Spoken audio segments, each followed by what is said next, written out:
Vous écoutez l'épisode 69 du podcast Business en spa esthétique. Repenser la place du travail dans nos vies. L'œil de l'expert avec Sandra Fiodo.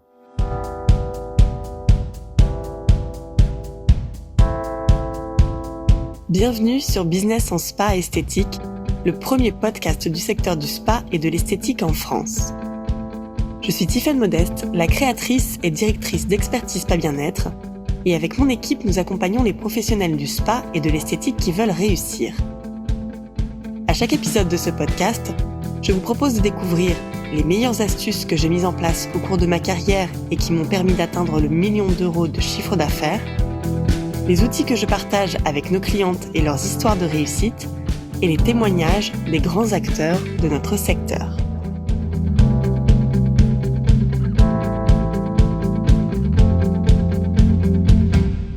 Cette semaine, je vous propose de parler d'équilibre de temps de vie avec une experte du sujet, Sandra Fiodo, la créatrice du cabinet Conscious Cultures et du podcast Les Équilibristes, que j'ai eu la chance de recevoir en conférence. Trouver ou retrouver son équilibre de vie, c'est un sujet essentiel pour tous les professionnels de notre secteur. Que vous soyez esthéticienne, spa praticienne, manager, chef d'entreprise, que vous soyez finalement salarié ou non, la recherche de son équilibre de vie, c'est un des besoins exprimés par bon nombre des clients que nous accompagnons au sein des programmes de SBE, et c'est ce que nous leur proposons d'ajuster grâce aux outils et à la méthode que nous leur apportons. Dans cet épisode, nous parlerons avec Sandra de l'évolution de la place du travail dans nos vies, du fait de se réinventer dans l'exercice de sa profession, et nous parlerons de l'importance d'adopter la posture managériale du coach et non plus seulement celle du dirigeant. Sans plus attendre, je vous laisse découvrir cet épisode. Première question, pourquoi et depuis combien de temps est-ce qu'il est essentiel de comprendre en tant que manager les attentes des membres de notre équipe ? En fait, c'est essentiel depuis toujours, mais on en parle depuis peu. Donc quand on regarde vraiment, moi ça fait quelques années, ça fait 5-6 ans que je travaille sur ces sujets. Il y a 5-6 ans, on me regardait avec des yeux comme ça quand je parlais d'équilibre des temps de vie. On me disait, mais enfin, depuis quand les collaborateurs ont leur mot à dire ? En réalité, quand on regarde les baromètres, la notion d'équilibre vie pro-vie perso, elle était déjà très forte dans les attentes, même il y a 4-5 ans. Le Covid a eu cet effet révélateur où tout d'un coup, on a été plongé dans l'intimité des gens. Dans les plans Zoom, on voyait passer la famille, on voyait passer leur vie, on avait accès à ça. Et on s'est rendu compte que cette vision très fermée, très focalisée sur le professionnel n'avait plus lieu d'être. Et ce que ça révèle, en fait, c'est que le monde du travail, la façon dont on conçoit le travail, les heures qu'on y passe, une sorte de segmentation très ferme entre le pro et le perso, ça avait du sens à une époque où les rôles étaient très distribués dans les foyers où, pour faire un peu généraliste, c'était plutôt les hommes qui allaient travailler, plutôt les femmes qui restaient au foyer. Et finalement, toutes les responsabilités domestiques c'était très segmenté. C'est plus le cas depuis un moment, mais le monde du travail s'est très peu adapté à cette réalité-là. Et avec des réalités de vie qui sont très fortes aujourd'hui, on sait les taux de familles monoparentales, on sait que les modalités, la façon dont le foyer s'exprime a beaucoup changé. Et c'est au monde du travail aujourd'hui de s'adapter à cette réalité-là. Donc évidemment que la réalité de vie de quelqu'un qui est en couple, en famille, n'est pas du tout la même que quelqu'un qui sort d'école et qui a moins de contraintes. Et on a besoin aujourd'hui de vraiment s'intéresser à qui sont les collaborateurs, qui sont nos collaboratrices, c'est quoi leur vie. Et qu'est-ce que ça veut dire dans leur disponibilité, dans leur implication, dans leur levier de motivation ? Qu'est-ce qui fait que pour elles, ça va être une envie de venir travailler versus quelque chose de trop contraignant et voilà. On va parler maintenant de l'évolution de la place du travail dans nos vies. On le disait en introduction et vous l'avez présenté, Sandra, en tout début. Et en tant que spécialiste sur le sujet, parce que c'est un de vos sujets de prédilection, comment est-ce qu'on peut expliquer les changements de la place qu'occupe le travail dans nos vies actuelles ? Ces changements, on les voit dans tous les secteurs. Ce que vous décrivez là, c'est ce que j'entends quand je discute avec mon coiffeur, c'est ce que j'entends chez le médecin, c'est ce que j'entends dans vraiment tous les secteurs, c'est-à-dire des difficultés de recruter des gens qui ont envie de travailler le samedi, des gens pour qui leur prérogatives personnelles passent avant tout. J'avais une discussion avec une amie qui est directrice de production dans une usine qui me disait c'est super, hein, les papas ils ont un coup de fil de la crèche, ils partent chercher les enfants, mais moi j'ai besoin que quelqu'un fasse le travail. Donc on est vraiment à cette croisée des chemins de quelle place les gens ont envie de donner au travail. Cette place a été fortement remise en question, en tout cas très ouvertement remise en question, notamment depuis le Covid, où beaucoup de gens ont pris beaucoup de recul et ont repriorisé un peu les choses dans leur vie, en particulier le travail. On vit dans un monde qui est incertain, avec des crises qui s'accélèrent, qui se répondent, qui se complètent. Donc un monde plutôt anxiogène aussi, dans lequel les gens ont peut-être du mal à se projeter. Et donc une sorte d'urgence à profiter maintenant. Et c'est ce qu'on ressent dans des remises en question, des choses où avant, j'entends beaucoup ça, des discours de avant les gens auraient accepté. Et aujourd'hui, ça passe plus, et ça passe plus de manière peut-être un peu violente, c'est-à-dire ça jamais de la vie je le ferai, ou je pars à 5 heures et c'est 5 heures, une sorte de rapport de force qui est pas très agréable. Pour moi, c'est ça le défi de notre période, c'est de sortir de vraiment de ce rapport de force, mais d'arriver à trouver un terrain d'entente en se disant quelle est notre mission, qu'est-ce qu'on essaye de faire, et de remobiliser. Je ne crois pas du tout à ce fameux désengagement, je ne crois pas du tout que les gens sont désengagés. En revanche, qu'ils remettent en question le travail, la façon dont il est exercé, notamment les conditions qui jusque-là étaient peut-être acceptées en se disant c'est la hiérarchie, je fais point. Aujourd'hui, ça passe plus. C'est peut-être quelque chose de très sain, et donc où il faut réinventer les règles ensemble. Comme nous l'a rappelé Sandra, il est crucial de ne pas rester figé dans nos habitudes et nos modes de travail. L'évolution constante de notre société et de nos métiers demande une capacité d'adaptation permanente. Alors comment peut-on arriver à faire ça ? Sandra nous dévoile la réponse tout de suite. Sandra, au fil de vos rencontres, qu'est-ce qui ressort de chacun d'entre nous ? Comment est-ce qu'on arrive justement à concilier ? Il y a une formulation que j'adore, que vous dites faire de la place pour tout. Comment on arrive à faire ça ?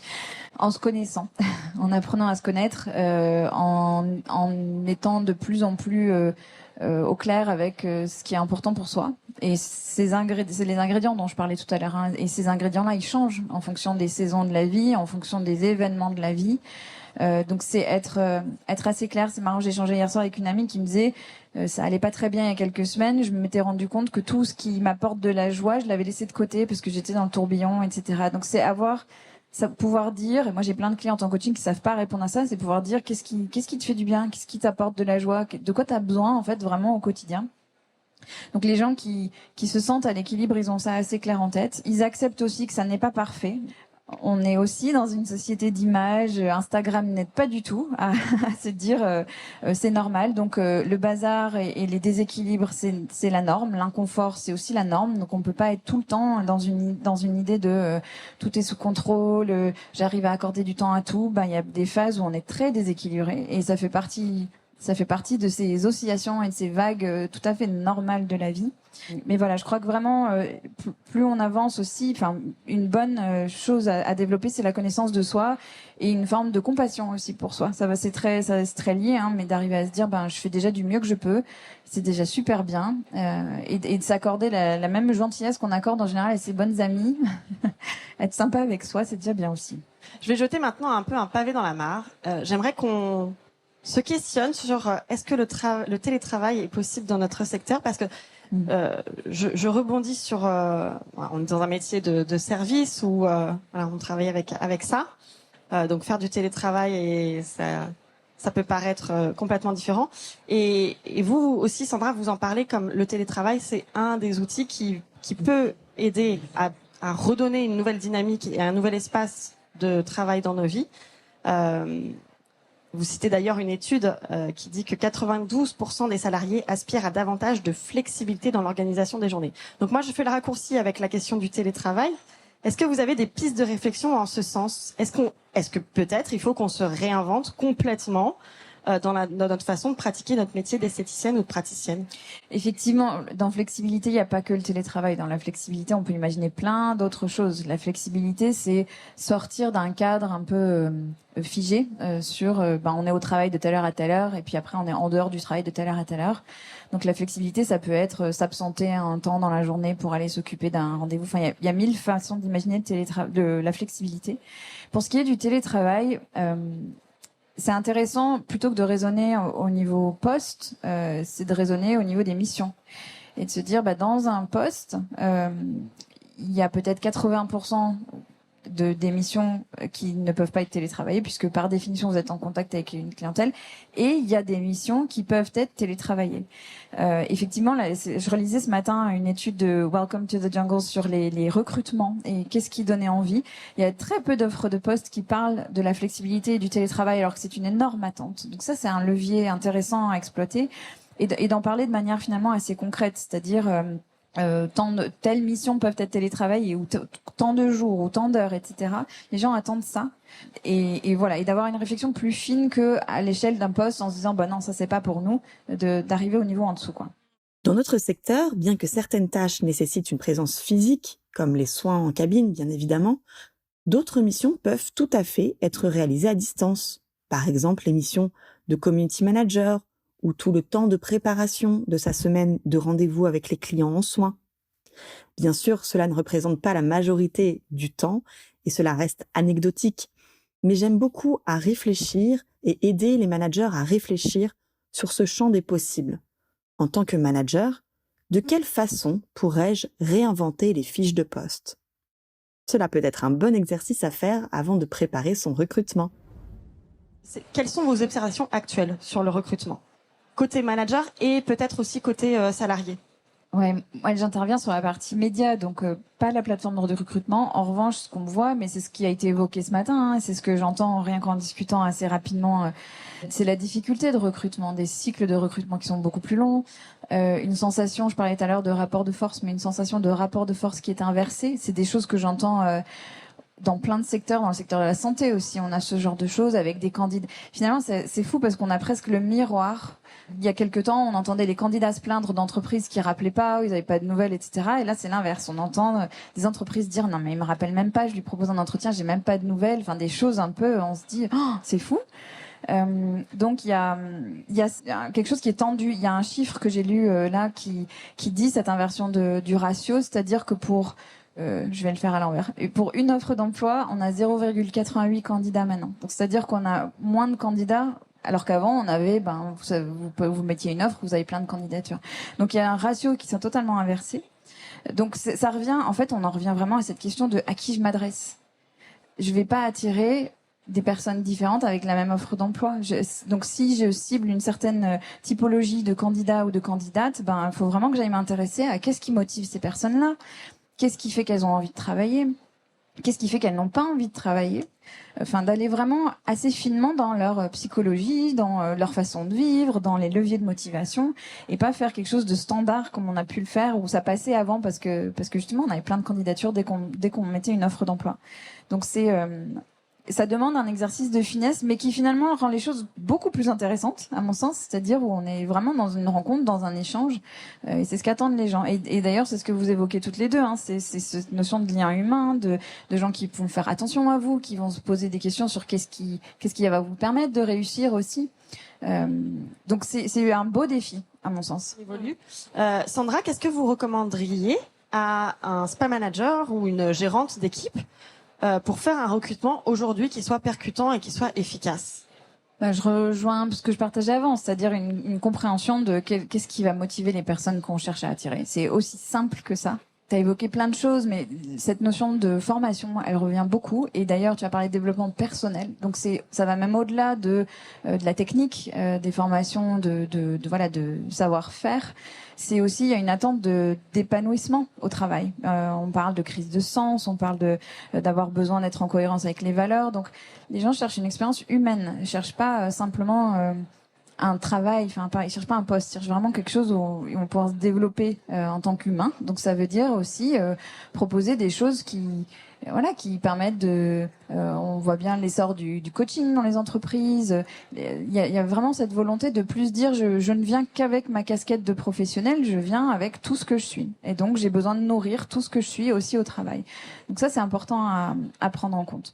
Un point crucial soulevé par Sandra concerne le rôle du manager. Au-delà du rôle d'encadrant et de capitaine du navire, il est essentiel d'adopter une posture managériale de coach personnel et professionnel. C'est d'ailleurs cette posture que l'on aborde avec nos clients au sein de nos programmes d'accompagnement. Et on va en parler de la fidélisation. Quelles sont les clés pour fidéliser les équipes aujourd'hui? Parce qu'on a ce phénomène de turnover qui s'accélère. J'ai encore une cliente hier qui m'a dit qu'elle avait tout d'un coup une praticienne qui a disparu, c'est-à-dire qu'elle n'est vraiment plus revenue du jour au lendemain, plus de nouvelles, on ne sait pas où elle est, on ne sait pas ce qu'elle fait. Et des histoires comme ça, c'est toutes les semaines en fait. Donc qu'est-ce qu'on pourrait inventer, réinventer? Quelles seraient les clés ou des bonnes pratiques pour fidéliser aujourd'hui nos collaborateurs? On revient toujours aux besoins. C'est toujours le même sujet, que ce soit dans le recrutement ou dans la fidélisation, c'est de quoi ces gens-là ont besoin. Il y a aussi, je pense, quelque chose où vous évoquiez, Tiffany, cette idée de réinventer. Si on devait partir d'une feuille blanche, alors on repart pas d'une feuille blanche, mais si on devait repartir d'une feuille blanche, qu'est-ce qu'on ferait différemment? Peut-être que les durées de temps dans un poste sont différentes aujourd'hui. Peut-être qu'il faut aussi se faire à cette idée-là que on garde plus les gens 10 ans, qu'on les garde 3 ans au mieux, et que donc on se met dans cette optique de garder, de développer les gens pendant 3 ans, et que il y a peut-être vraiment autre chose aussi de beaucoup plus profond, et du coup de changer aussi nos attentes, nous, en tant que recruteurs et en tant que managers, et de se dire comment je maximise, comment je potentialise ça, comment je réfléchis à des réseaux, à des formes de recommandations, et aller au-delà de...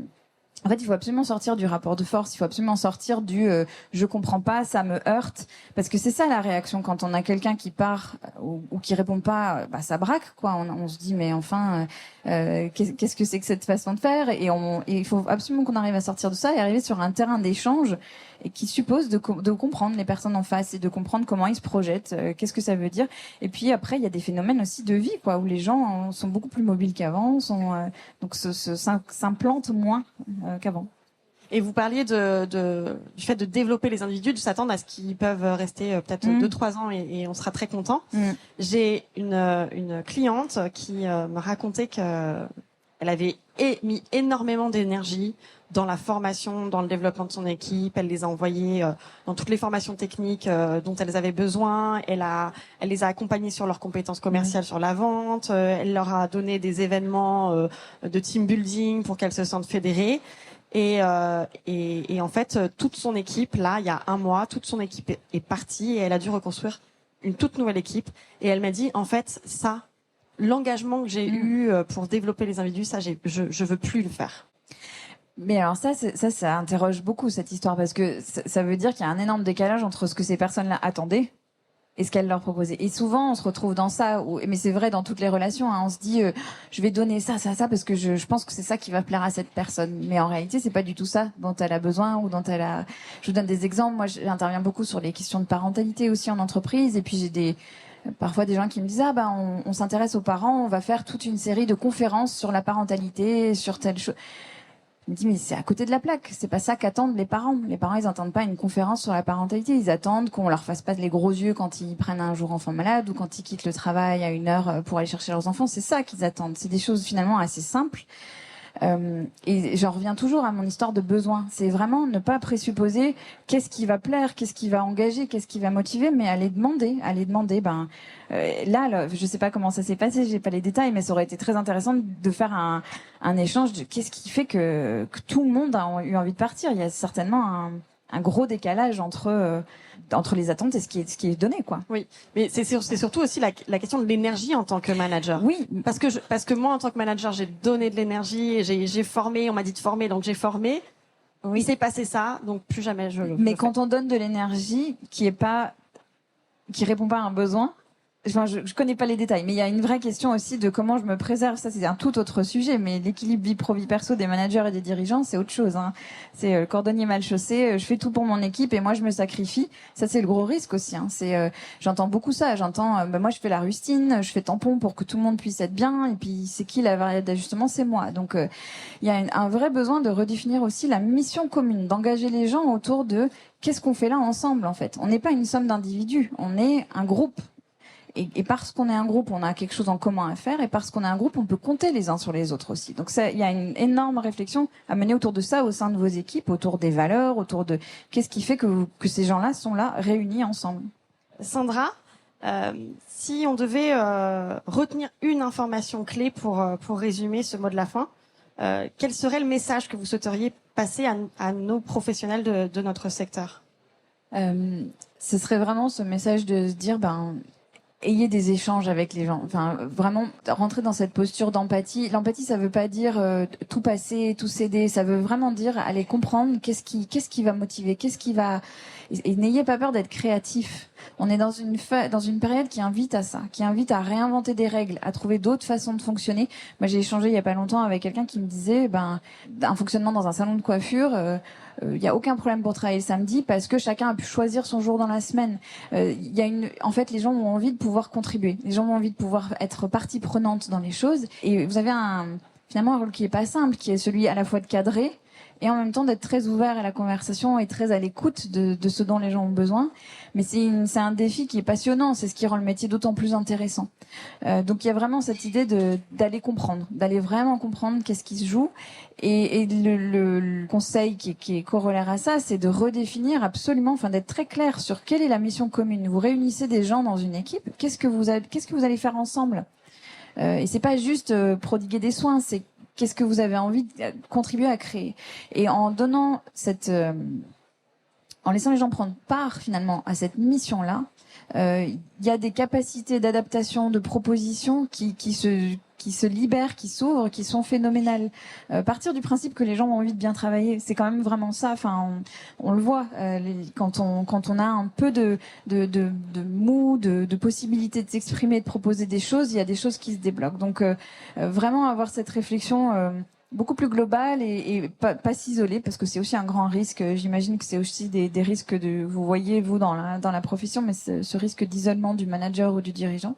Donc voilà, être très à l'écoute et être très se positionner en chef de file, mais de quelque chose où vous embarquez les gens. Oui, il y a une notion aussi de se réinventer. Absolument. Parce que j'entends vraiment des histoires, c'est tout le temps sur nos vieux réflexes et nos vieux systèmes de pensée. Et ça, les choses doivent être comme ça, et ça, voilà. Je suis gentil, je suis pas gentil.